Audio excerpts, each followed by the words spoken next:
ومن قتل مظلوما فقد جعلنا لوليه سلطانا فلا يسرف في القتل إنه كان منصورا.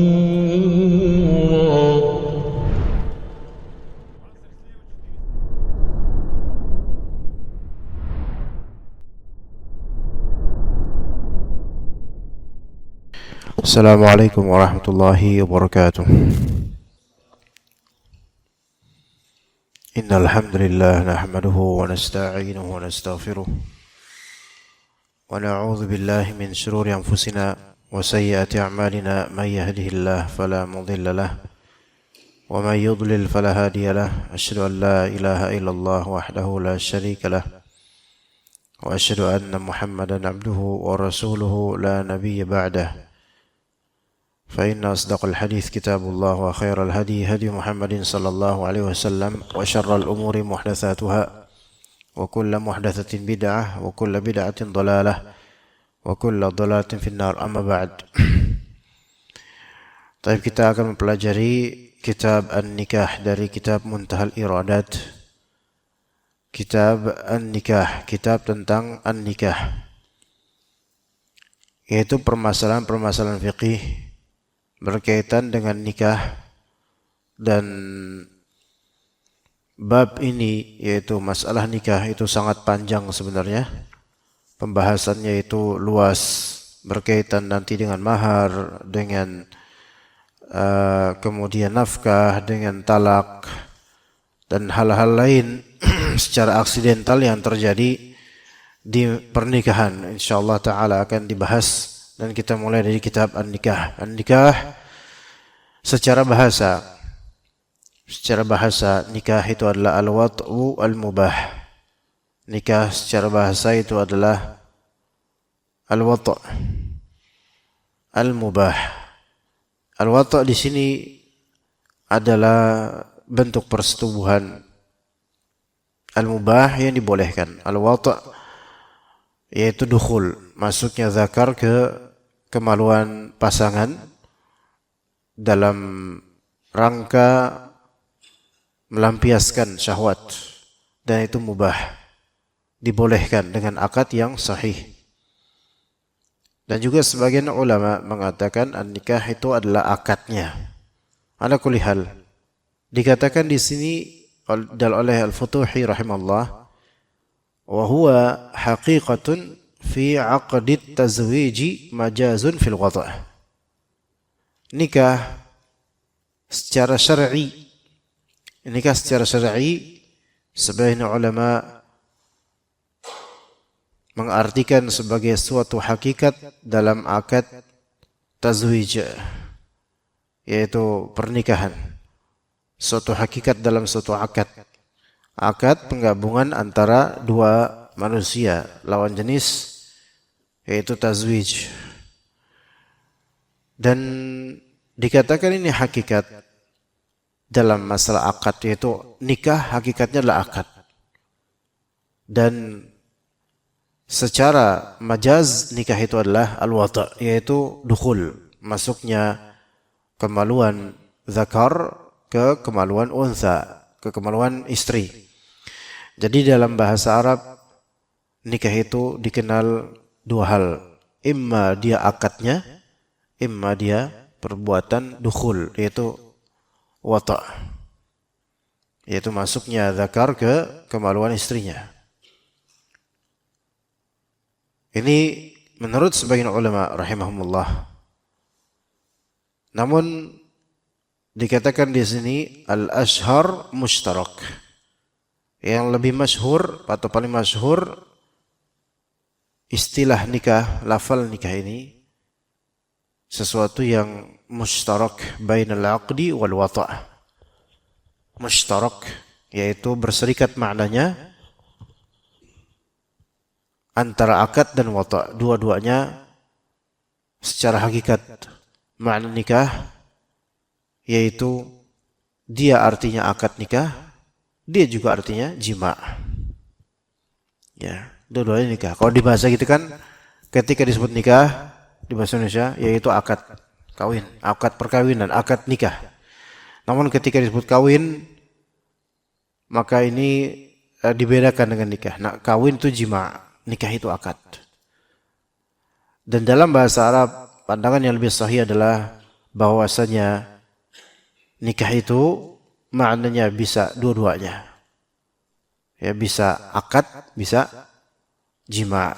Jima di sini maksudnya masuknya zakar ke kemaluan perempuan. Ya, dengan akad yang sahih. Sebenarnya dalam masalah apakah ini hakikat atau majaz itu akan ada konsekuensi permasalahannya. Dan yang dimaksud dengan akad itu sirah. Yang dimaksud dengan akad yaitu sirah, yaitu saya nikahkan misal putri saya dengan fulan bin fulan. Kemudian kata mempelai pria atau wakilnya, saya terima nikahnya. Inilah akad. Inilah yang disebut akad, akad nikah. Adapun nikah yang disebut jima, maksudnya adalah masuknya zakar ke kemaluan istri pemiliknya. Ya, begitu. Jadi ini pembahasan nikah secara bahasa dan secara syar'i. Taib, kemudian dikatakan oleh Al-Futuhi rahimahullah, wal ma'qudu alaihi al-manfa'atu. Yang diakadkan dalam akad nikah itu adalah al-manfa'ah. Manfaat. Adalah manfaat. Maka dalam mazhab Imam Ahmad, dalam mazhab Hanabilah, dalam mazhab Hanbali, bahwasanya konsekuensi dari mazhab ini bahwasanya hal yang diakadkan dalam nikah itu adalah manfaatul istimta'. Maksudnya manfaat di sini apa? Manfaatul istimta'. Manfaat untuk kenikmatan. Istimta' yaitu kenikmatan. Suami mendapatkan kenikmatan dari istrinya. Itu adalah tujuan dan itu adalah apa yang sebenarnya diakadkan. Makanya kalau misalnya dalam akad si wali perempuan atau keluarga yang mensyaratkan kamu boleh nikahin putri kami namun tidak boleh dijima', maka ini nikahnya tidak sah. Kenapa? Karena tujuan akad itu tidak terwujud, tidak dibolehkan, ditutup, maka tidak sah pernikahannya dengan persyaratan seperti ini. Istimta' yang dimaksud, manfaat istimta' yang dimaksud yaitu menikmati istri. Dan juga sehukum dengannya manfaatul istikhdam. Manfaat untuk dilayani istri. Dilayani ini baik dilayani dari segi seksual, birahi ya, atau dilayani dari segi kehidupan, yaitu ya diambilin nasi, dibuatin kopi. Ini manfaatul istikhdam namanya. Dan ini bukan berarti merendahkan martabat perempuan. Justru kemuliaan perempuan itu di ketaatan dan kedekatannya dengan suami. Maka manfaat istimta' ini masuk ke dalamnya manfaatul istikhdam. Manfaat menikmati masuk ke dalamnya manfaat dilayani. Baik dilayani, dikhidmatkan dari segi hubungan seksual maupun dilayani dari segi yaitu dibantu urusan keduniaannya dari segi rumah tangga. Seperti dibuatkan minuman atau dimasakin makanan. Maka ini semua manfaat istikhdam yang termasuk dalam manfaat istimta'. Namun kalau misalnya dari awal sudah ada agreement antara istri dan suami, misalnya LDR, long distance relationship, ya. Misalnya suami bilang, kita nikah insya Allah dek, tapi ya untuk 2 tahun pertama saya kan masih kuliah di luar negeri misalnya, atau saya masih kuliah di luar kota. Kamu nggak apa-apa di rumah orang tua kamu dulu, kita LDRan. Namun yang penting halal dulu, dan kita bisa telepon-teleponan halal. Taib, apa hukum seperti ini? Boleh nggak seperti ini? Maka jawabannya boleh. Karena ada terjadi tujuan nanti yaitu istimta', menikmati istri Mungkin dari segi ya, chattingan dan teleponan itu tidak masalah. Maksudnya tidak masalah di sini adalah sah secara syar'i dan diperbolehkan untuk dihalalkan. Adapun kalau misalnya ya kita nikah dulu tapi afwan nih kita nggak boleh dulu ngobrol-ngobrolan apa-apain nggak serumah dan selama setahun kamu harus sabar dulu nunggu di rumah kamu. Maka yang seperti ini kan tidak terjadi sama sekali istimta. Ya nggak ada ngobrol, nggak ada apa. Maka ini bukan pernikahan gitu loh. Dikhawatirkan akadnya tidak sah karena dikatakan di sini al-ma'qudu alaihi fin nikah manfaatul istimta. Hal yang diakadkan dalam pernikahan adalah sebenarnya manfaat untuk penikmatan. Ya, manfaat untuk penikmatan. Jadi kalau nggak ada istimta dari segi biologis, dari segi interaksi nggak ada dari segi khidmat sama sekali nggak ada. Khidmat dia itu membantu dalam masalah makanan, minuman, nggak ada. Maka apa tujuan dari pernikahan gitu kan? Ya. Tapi bagi orang yang inin, yaitu orang yang memang dia mungkin impoten, ya, atau semisalnya, sah nggak pernikahannya? Kan nggak ada nikmat misalnya. Tetap sah karena istimta yang didapat oleh seorang yang impoten mungkin bukan di hubungan seksual. Tapi istimta dari segi istikhdam, yaitu dibantu makanan, minuman oleh istrinya, dibuatkan makanan, itu istimta juga. Ya. Sebagian laki-laki yang sudah berusia senja pun misalnya sudah mulai sangat berkurang libidonya atau syahwatnya, namun tetap dalam pernikahan tetap nggak masalah.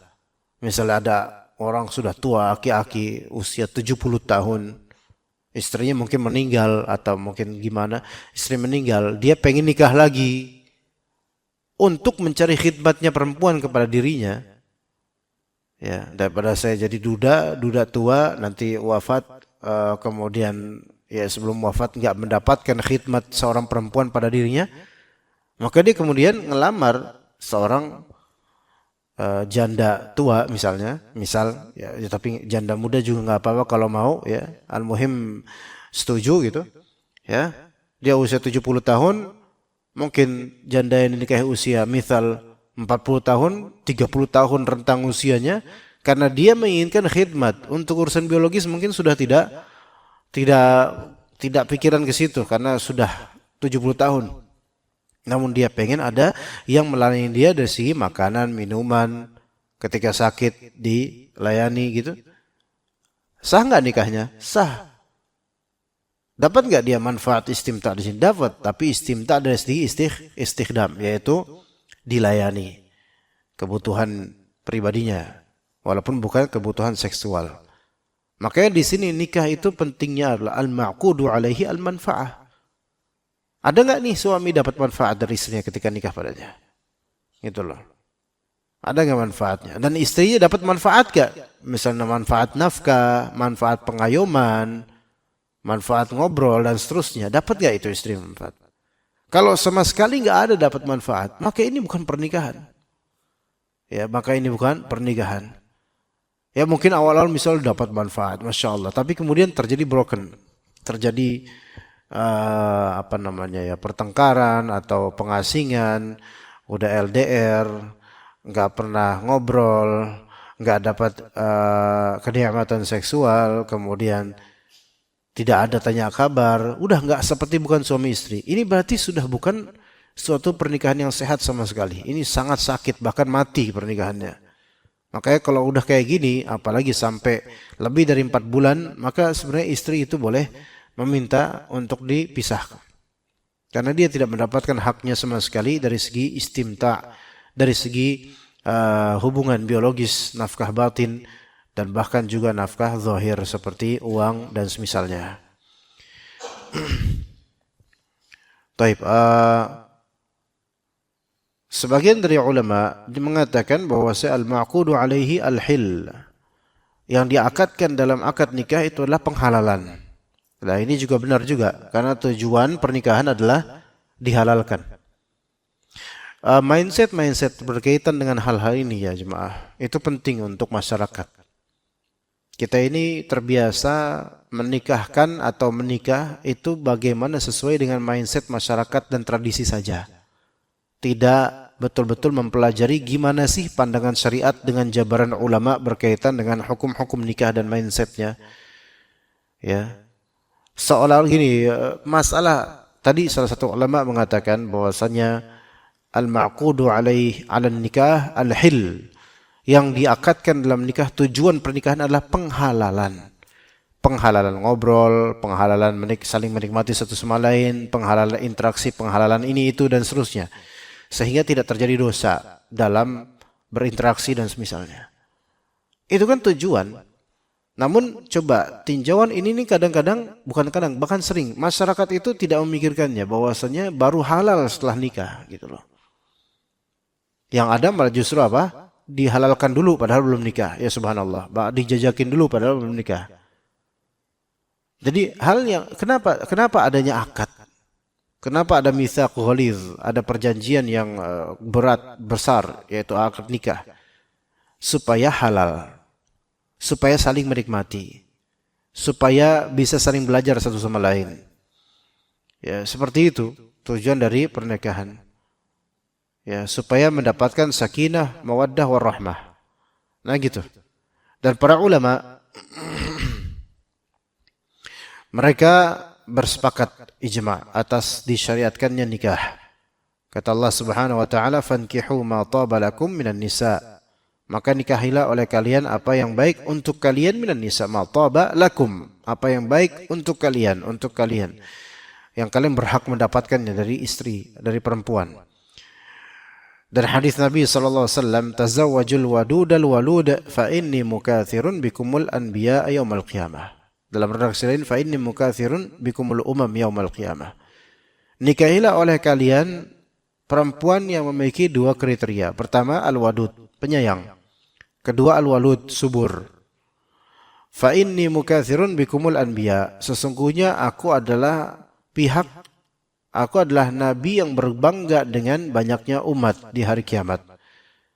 Dari hadis ini sebenarnya ada isyarat dari Nabi SAW bahwasanya tujuan disyariatkannya nikah adalah untuk hifdzun nasl, untuk mendapatkan keturunan, offspring, untuk mendapatkan keturunan. Ya, untuk mendapatkan keturunan. Itu tujuan tujuan utama dari nikah. Di antara tujuan utama dari nikah yaitu mendapatkan keturunan, karena Nabi SAW mengatakan tazawwaju al-waduda al-walud. Al-walud subur. Yaitu ada potensi melahirkan, apalagi yang subur gitu, lebih dianjurkan lagi. Fa inni mukatsirun bikum al-anbiya. Aku adalah orang yang sangat senang, berbangga dengan banyaknya umat dari para nabi. Menunjukkan kan semakin banyak kita tuh beranak itu semakin apa? Disunnahkan, semakin dianjurkan dalam Islam. Sebenarnya begitu. Maka Anda sarankan agar kita mengubah mindset, baik untuk diri kita atau untuk putra-putri kita yang sudah menikah, bahwasanya di antara tujuan pernikahan adalah untuk beranak, mempunyai anak, dan semakin banyak anak semakin berkah insyaallah. Kalau dipikir bahwasanya semakin banyak ujian, semakin banyak anak semakin banyak ujian, itu betul, ujian itu ada. Namun ujian itu kadang-kadang menunjukkan perhatian Allah Subhanahu wa taala dan keberkahan hidup. Ya. Justru kalau orang itu hidupnya enggak diuji oleh Allah, berarti Allah Ta'ala menelantarkannya, dibiarkan oleh Allah Azza wa Jalla, nikmat begitu saja. Maka mindset seperti ini itu harus diterapkan oleh kita. Karena para nabi, mereka itu semakin tinggi derajatnya dengan ujian. Begitu juga dengan az-zawaj, pernikahan, dan memiliki anak. Banyaknya anak itu mungkin ujiannya kerasa banget ketika masih remaja, masih kecil. Tapi ketika sudah berusia senja, wallahi kita lihat banyak dari orang-orang tua kita yang memiliki anak banyak. Dan ternyata mereka itu baru merasakan betul-betul maksimal indahnya punya anak banyak ketika mereka sudah berusia senja. Melihat anak cucu, ya mantu-mantu berkumpul di rumah pas lebaran, itu kenikmatan yang 1 tahun itu bisa difulfill kenikmatan itu. Untuk sehari lebaran itu ngelihat semua datang, itu sudah khalas, dalam 1 tahun itu nikmat itu nggak bisa diganti dengan yang lainnya. Ya, keberkahan banyaknya anak. Kemudian kata Syekh Al-Futuhi rahimahullah dalam Muntahal Iradat, beliau mengatakan, "Wa sunna lidhi syahwatin la yakhafu zina. Dan disunnahkan untuk orang yang memiliki syahwat dan dalam keadaan tidak khawatir terjerumus ke dalam zina. Ini perlu dijelaskan. Kapan nikah itu disunnahkan? Kadang nikah hukumnya bisa sunnah atau sebenarnya nikah hukumnya bisa wajib. Nikah hukumnya bisa sunnah, nikah hukumnya bisa mubah, nikah hukumnya bisa makruh, nikah hukumnya bisa haram. Ya, semua ada konteksnya masing-masing. Asalnya nikah sunnah. Asalnya nikah sunnah. Kenapa? Karena umumnya manusia bersyahwat. Dan umumnya manusia itu ada potensi berzina. Maksudnya berzina secara global, secara luas maknanya. Ya, hukum asal nikah itu sunnah. Karena umumnya manusia memiliki syahwat. Dan umumnya manusia yang memiliki syahwat itu ada potensi menuju zina. Makanya dia apa? Disunnahkan. Namun di sini disunnahkan lidzi syahwatin la yakhafu zina. Disunnahkan nikah untuk orang yang memiliki syahwat namun dia sedang dalam keadaan tidak khawatir terjerumus ke dalam zina. Baik ini laki-laki maupun perempuan. Laki-laki punya syahwat. Dan karakter syahwatnya laki-laki ada perbedaan dengan perempuan. Taib, apakah laki-laki ini dengan memiliki syahwatnya dia khawatir berzina? Kalau mungkin lagi jatuh cinta atau gimana? Kalau dia tidak ada kekhawatiran akan terjerumus kepada zina yang besar, maka disunnahkan. Namun kalau dia mempunyai mungkin libido tinggi atau dia sudah betul-betul jatuh cinta dan dia khawatir zina atau melampiaskan di jalan yang tidak benar, maka nikah ini bisa menjadi apa? Menjadi wajib. Nikah bisa menjadi wajib. Kalau memang dia punya syahwat dan potensi menuju ke zina itu besar. Menjadi wajib. Begitu juga dengan perempuan. Kita tahu sebagian perempuan atau perempuan pada umumnya juga sama memiliki syahwat, namun karakter syahwatnya beda dengan laki-laki. Nah, dan perempuan itu juga ada potensi untuk berzina atau ada potensi untuk menjadi penyebab laki-laki berzina. Ya, perempuan ada potensi berzina, namun mungkin perempuan lebih malu-malu ya. Tapi perempuan itu ada potensi, lebih besar potensi untuk menjadikan laki-laki berzina. Makanya dalam hadis Abdullah bin Mas'ud radhiyallahu anhu, Rasulullah SAW bersabda, "Ya ma'asyar syabab, man istata'a minkumul ba'ata falyatazawwaj." Wahai sekalian pemuda sekalian, as-syabab itu pemuda. Para ulama beda pendapat mengenai batasan pemuda itu kapan. Nah, apakah antum nih bapak-bapak masih termasuk pemuda ngerasai gitu, tapi kan nggak tahu ya. As-syabab itu jarak antara remaja, sebagian mengatakan sampai usia 30. Sebagian ulama mengatakan disebut syabab pemuda sampai usia 40. 40 baru bukan syabab. Tua gitu. Syabab itu pemuda. Ya ala kulli hal syabab di sini sebenarnya lebih ke mungkin usia belia yaitu remaja sebelum 30 itu disebut syabab. Kalau di kita pemuda itu ya tergantung kalau kita relatif. Kalau pemuda Karang Taruna, nah itu beda berapa usia. Pemuda remaja masjid beda lagi. Anda menemukan remaja, wah ini remaja masjid. Udah jenggotan, udah anak dua, ini bukan remaja lagi ini. Ya, tapi ya itu istilah-istilah saja. Tapi syabab yang dimaksud di sini yaitu syabab yang masih muda, belum berusia 40, syahwatnya bergejolak, gitu kan? Dan kadang masih belum berpikir untuk bertindak. Ya ma'syar syabab. Wahai para pemuda sekalian. Man istata'a minkumul ba'ah falyatazawwaj. Siapa di antara kalian yang mampu untuk mendapatkan mu'natun nikah, modal nikah, maka hendaklah menikah. Perintah dari Rasulullah SAW. Fa'innahu aghaddu lil basari wa ahsanu lil farj. Sesungguhnya nikah itu berlebih membuat kita lebih mudah untuk memalingkan pandangan dan menjaga kemaluan. Namun bagi waman lam yastati', bagi yang tidak mampu, ya, tidak mampu menikah, padahal dia punya syahwat. Mungkin tidak mampu di sini karena tidak punya modal untuk nikah, atau tidak ada pendukung apapun itu, faktor pernikahan nggak ada. Fa'alaihi bisiyam, maka atas dia wajib untuk puasa. Maksudnya tidak wajib, dia disunnahkan berpuasa. Maka alaihi di sini sunnah. Ya, jadi ini menjadi tameng. Ya, kenapa Rasulullah SAW menyatakan ini untuk para pemuda, remaja terutama? Li'annahum aghlabu syahwatan, karena pemuda itu lebih kuat syahwatnya. Apakah benar? Betul. Cuman begini, lebih pintar mana bapak-bapak yang sudah beristri atau anak muda dalam menghandle syahwatnya? Lebih pintar mana? Ini walaupun relatif sebenarnya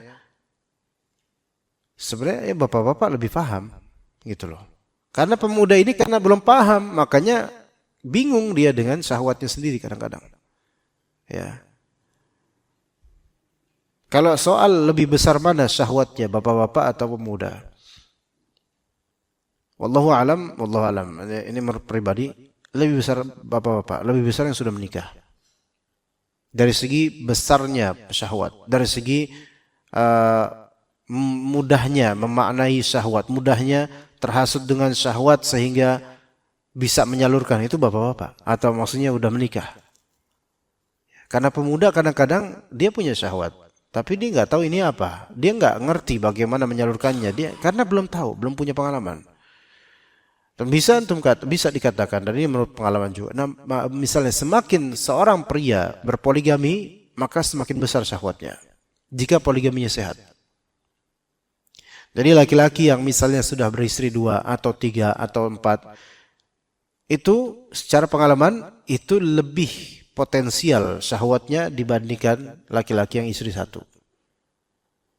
Iya, seperti itu.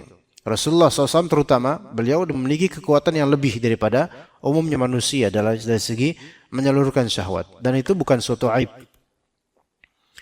Maka seseorang ketika kita pelajari diri kita, jemaah. Dulu kita ketika masih bujang, kita itu masih bisa loh memanage di sini, tidak keluaran syahwatnya, sehingga ketika bergejolak, ya mau gimana, nggak ada saluran, ya udah diam aja, puasa atau udahlah lupain kita. Tapi ketika antum sudah menikah, sudah pernah merasakan bagaimana nikmatnya berhubungan dengan pasangan yang sah, maka itu kan lebih nggak tahan, lebih besar syahwatnya sebenarnya orang yang sudah menikah itu, lebih besar syahwatnya. Maka yang ajaib, hati-hati kalau seseorang manusia, remaja atau anak muda memulai pelampiasan syahwatnya pertama kali dengan cara zina, itu susah sembuhnya ke depannya. Karena pertama kalinya dia dengan zina, udah pernah berzina, udah pernah merasakan, tapi di jalur yang haram, maka dia akan mudah untuk kangen dengan jalur itu. Na'udzubillah min dzalik. Ya, makanya kita jaga ya, anak-anak kita dari hal-hal seperti ini. Ya, itu akan menjadi candu ke depannya dengan hal yang haram. Dimulai dari yang haram. Ya, begitu juga kalau misalnya seorang pria beristri lebih dari 1, maka ketergantungannya dengan istri itu lebih dibandingkan yang beristri 1. Bagi istrinya 3, kemudian 4 dan seterusnya. Itu berkegantungannya lebih. Sebagaimana kita sadari, dulu kita waktu masih bujang tidak bergantung pada istri, masih sendiri, ngapa-ngapain sendiri. Tapi ketika sudah ada istri, ngambil nasi aja nggak bisa sendiri. Karena sudah dilayani. Laki-laki itu kalau udah dilayani dengan perempuan, maka itu udah takluknya di situ, dah dilayani terus gitu. Makanya manfaat nikah ini istikhdam. Makanya laki-laki itu wafat istrinya atau habis cerai, cepat dia untuk menikah. Beda dengan perempuan. Diceraikan atau dia gugur cerai atau mati suaminya, itu apalagi yang mati suaminya, itu kadang agak lama itu. Bisa lama, bisa bertahan, bahkan bisa berazam saya nggak bakal nikah lagi selamanya, saya mau setia sama almarhum gitu. Ada perempuan. Laki-laki nggak gitu. Wafat istrinya, Malah ada yang senang. Alhamdulillah, cari lagi kemudian. Iya, nggak jarang laki-laki, saya nggak mau nikah lagi, saya mau setia dengan istri saya. Malah justru jadi bahan tertawaan dengan orang-orang yang sudah menikah. Ya, antum mau jadi duda labuk sampai kapan antum kayak gitu? Laki-laki beda. Ya. Nah, kemudian dikatakan wastighaluhu bihi afdalu min at-takhalli li nawafilil ibadah. Menyibukkan dengan pernikahan, maksudnya menyibukkan dengan hidup berumah tangga, dengan hidup beristri, bagi orang yang punya syahwat, ya, menyibukkan diri dengan menikah atau berumah tangga dengan istri, itu lebih afdal daripada dia bertakhalli li nawafil ibadah. Lebih afdal daripada dia menyendiri dirinya fokus di ibadah sunnah. Ya, jadi berumah tangga bagi yang memiliki syahwat, berumah tangga beristri, ya, itu lebih afdal daripada dia harus apa? Dia udah menyendiri aja, saya mau ibadah, saya mau pokoknya fokus ibadah, fokus zikir, fokus baca Quran, fokus ini, fokus itu, atau fokus menuntut ilmu pada umumnya. Maka lebih afdal apa? Berumah tangga, beristri. Ya.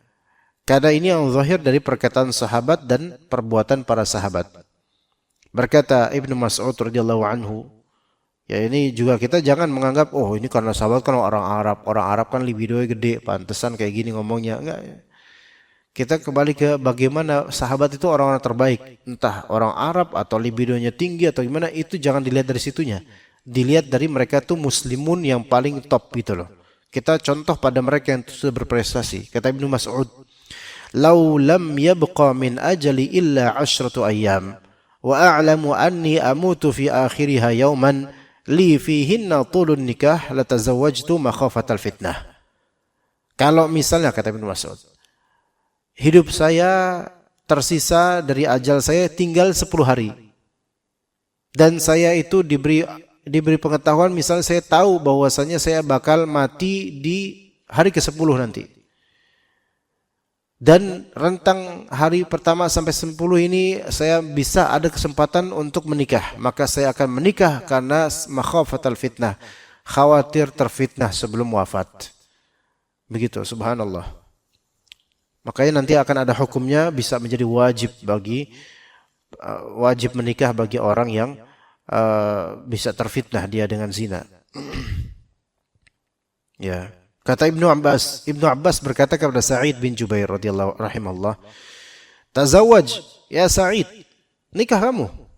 Fa inna khaira hadhihi al-ummati aktsaruha nisaan." Nikahlah kamu. Sesungguhnya sebaik-baik orang di umat ini adalah yang paling banyak istrinya. Ya, menikahlah kamu wahai Sa'id bin Jubair, sesungguhnya sebaik-baik orang di umat ini adalah yang paling banyak istrinya. Taib, ini kalimat sahih dalam riwayat Bukhari seperti ini. Namun kalimat ini kadang dijadikan hujjah oleh rekan-rekan yang berpoligami. Padahal maksud dari kalimat ini bukanlah poligami. Maksud dari kalimat ini bukanlah himbauan poligami di sini. Bukan maksudnya itu, bukan. Walaupun poligami dihimbau untuk bagi yang mampu berbuat adil dan bisa ke depannya. Tapi kalimat Ibnu Abbas ke Sa'id bin Jubair ini harus dipahami, karena ini banyak disalah gunakan kalimatnya Ibnu Abbas ini. Ya Sa'id, wahai Sa'id bin Jubair, nikahlah kamu. Kemungkinan Sa'id bin Jubair ketika itu belum nikah. Ini Sa'id bin Jubair ini adalah tabi'in. Kemungkinan belum nikah. Maka Ibnu Abbas melihat kamu kok belum nikah. Nikah kamu. Fa inna khaira hadhihi al-ummati aktsaruha nisaan. Sesungguhnya orang yang terbaik di umat ini adalah orang yang paling banyak istrinya. Taib. Apa maksudnya sini? Maksudnya adalah fa inna Muhammadan, fa inna nabiyana Muhammad SAW. Sesungguhnya Nabi kita Muhammad, orang yang paling baik di umat ini, Nabi kita Muhammad SAW, itu orang yang paling banyak istrinya. Ini tidak bermaksud untuk menganjurkan ayo poligami, bukan itu maknanya. Maksudnya adalah menikah itu mulia loh, gitu loh. Sampai Nabi Muhammad SAW itu kan orang terbaik di ini. di umat ini, orang terbaik. Dan beliau banyak istrinya. Bukan berarti ayo poligami, bukan gitu maksudnya. Ya, tetapi di sini menunjukkan kemuliaan pernikahan. Sehingga seseorang yang menikah itu mulia gitu loh. Nabi SAW menikah mulia. Ya, itu satu pandangan, satu pemahaman terhadap asar ini. Ya. Namun secara makna bisa dikatakan bahwasanya iya, orang yang semakin banyak istrinya itu menjadi semakin baik derajatnya di sisi Allah. Hanya saja ini harus ditakyid, yaitu dikaitkan dengan kalau dia bisa berbuat adil. Ya, makanya dalam hadis sab'atun yudhilluhumullahu yauma la dhilla illa dhilluh. 7 golongan yang Allah akan berikan naungan di hari tiada naungan kecuali naungan darinya. Yang pertama apa? Yang pertama, kenapa Rasulullah sebutkan al-imamul adil, imam yang adil. Imam yang adil. Karena untuk adil itu susah. Orang gak bakal bisa adil kalau dia cuma punya satu. Ya.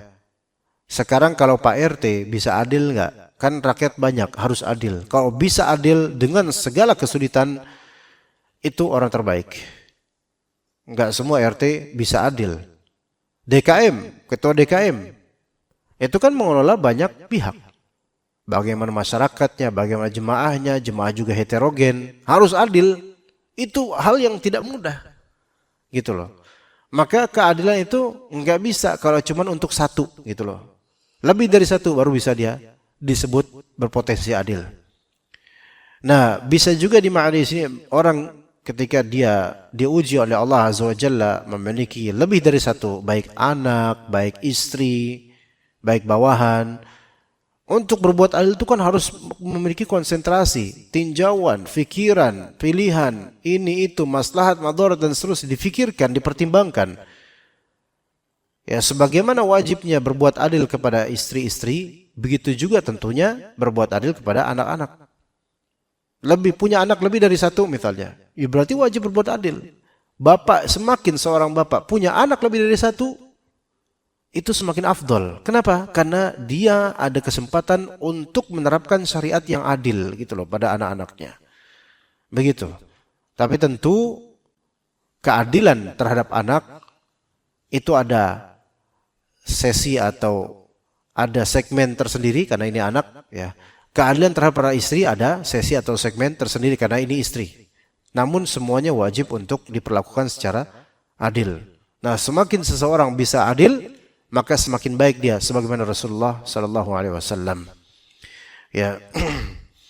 Kemudian kenapa dialasankan menikah di sini lebih sibuk dengan pernikahan, sibuk dengan beristri itu lebih afdal daripada fokus di ibadah sunnah, fokus di misal hanya dia zikir terus di masjid misalnya.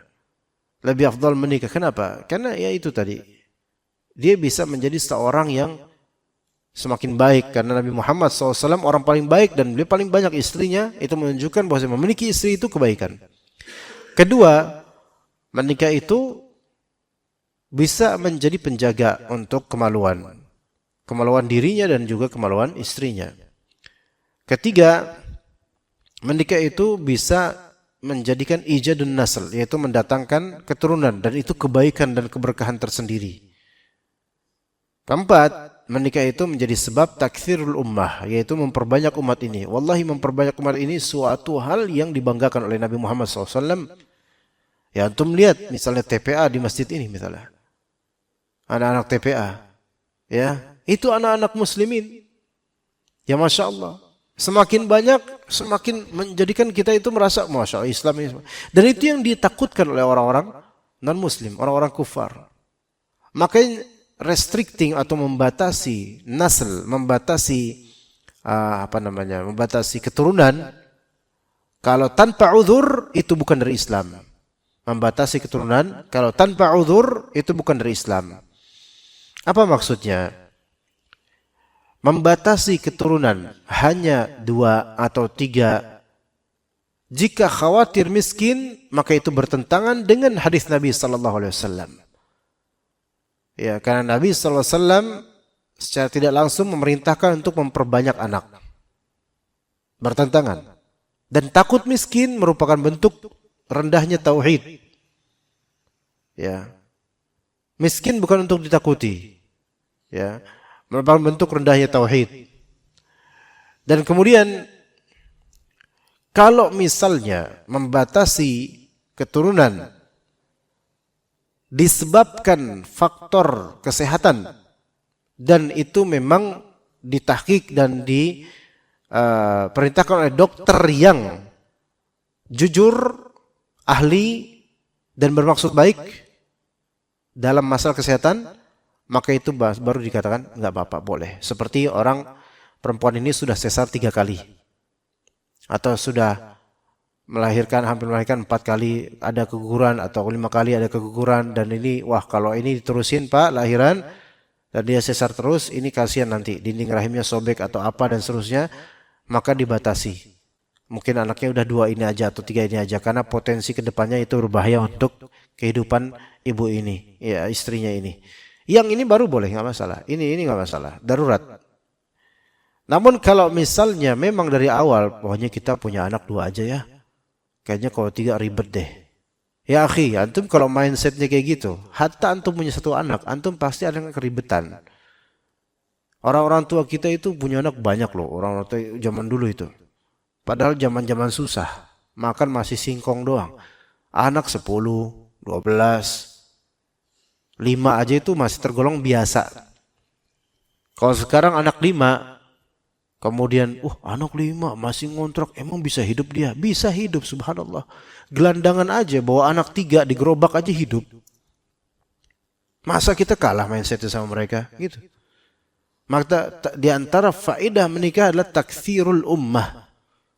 Yang itu bisa memperbanyak umat, yaitu yang itu bisa menjadi pahala tersendiri bagi kita dan membuat Rasulullah SAW bermubahat, yaitu berbangga dengan pengunggulan banyaknya umat ini, dan kita berkontribusi terhadap umatnya Nabi Muhammad SAW. Asal anak-anak ini ya dididik dengan baik.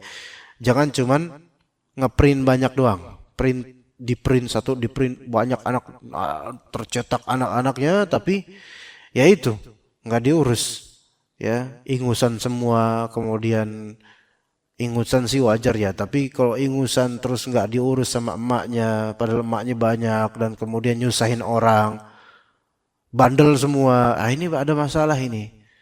Tapi gimana, udah jadi anak, masa mau dibalikin lagi, di restore nggak bisa, ya udah harus dididik gitu loh. Bukan berarti banyak anak di sini yang penting banyak doang, nggak gitu. Nabi nggak bermaksud begitu.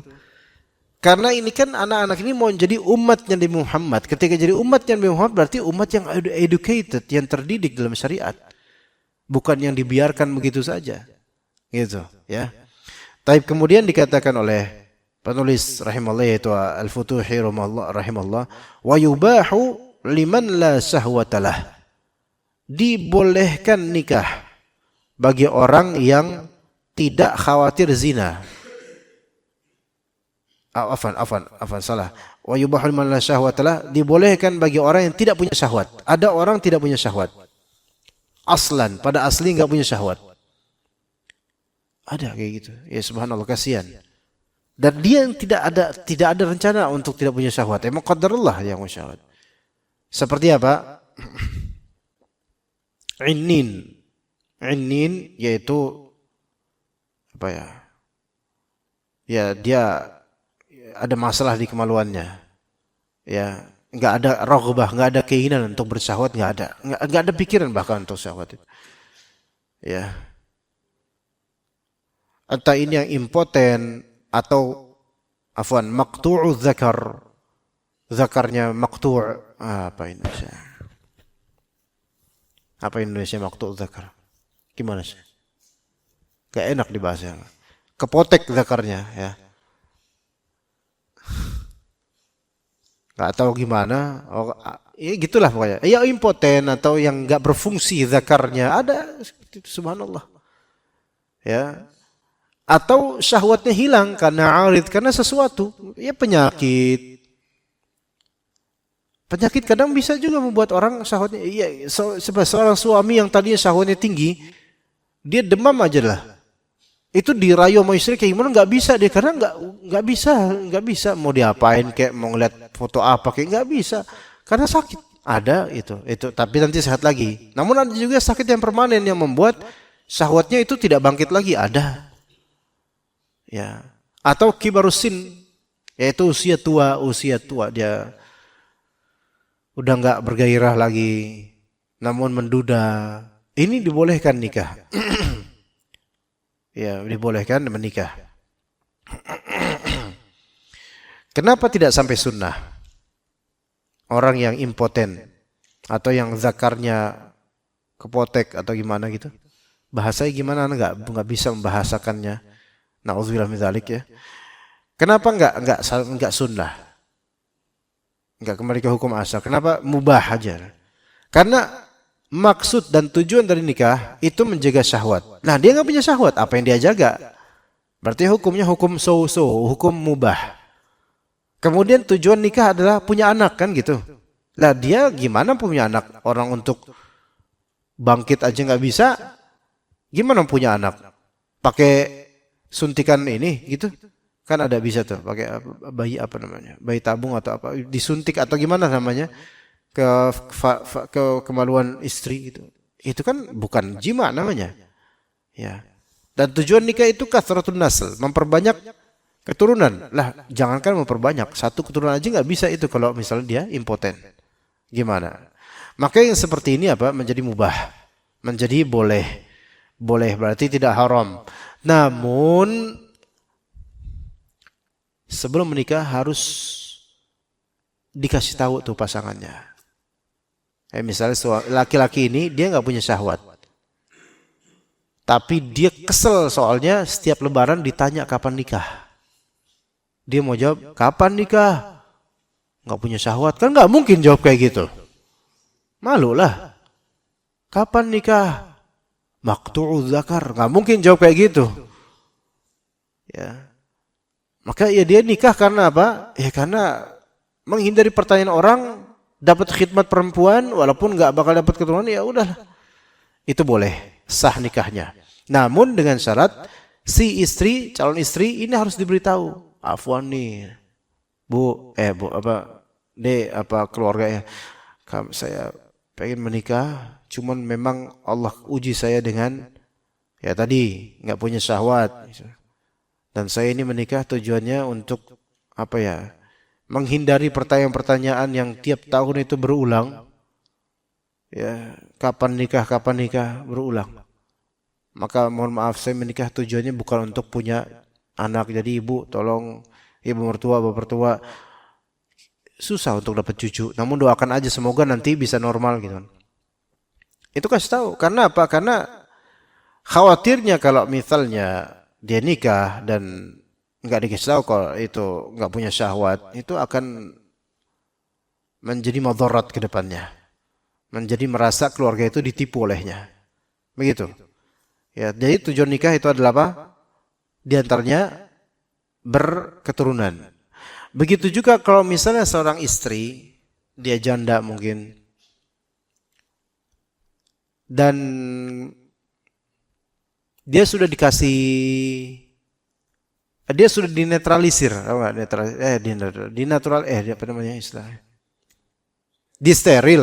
disteril karena penyakit atau karena gimana gitu kan, disteril.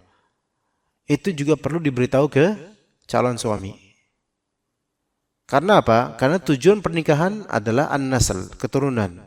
Suami ini, laki-laki ini yang mau menikahinya itu pasti ada raghbah, syahwat, dan ada keinginan untuk punya anak. Sementara kalau dia sudah terblokir, terus pas nikah nggak ngasih tahu, pasti ini si suami akan merasa dia apa? Ditipu. Ketahuan nanti pas kamu kok nggak beranak-anak ya? Padahal saya udah tiap hari loh. Maaf, baru bisa bilang sekarang. Saya ini sudah disterilkan. Subhanallah. Ya itu kalau diceraikan oleh suaminya ketika itu ya itu wajar gitu loh. Karena merasa ditipu. Ya, begitu.